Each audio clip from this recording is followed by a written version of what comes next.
Unless you eat the flesh of the Son of Man, you have no life within you. Yeah, but that's just symbolic, right? Nobody would actually believe Of course, bro. I'm just joking.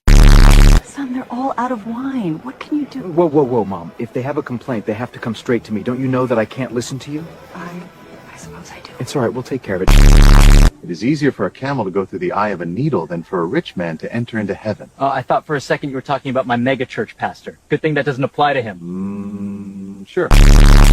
And I will say, depart from me. For I was hungry and thirsty, and you did not feed me.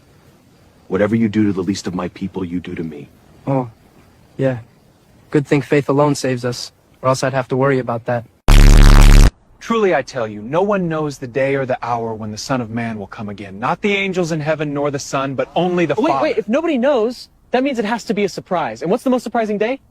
April 21st, 2026. That's it. Oh, that actually makes perfect sense. Right? The numbers line up.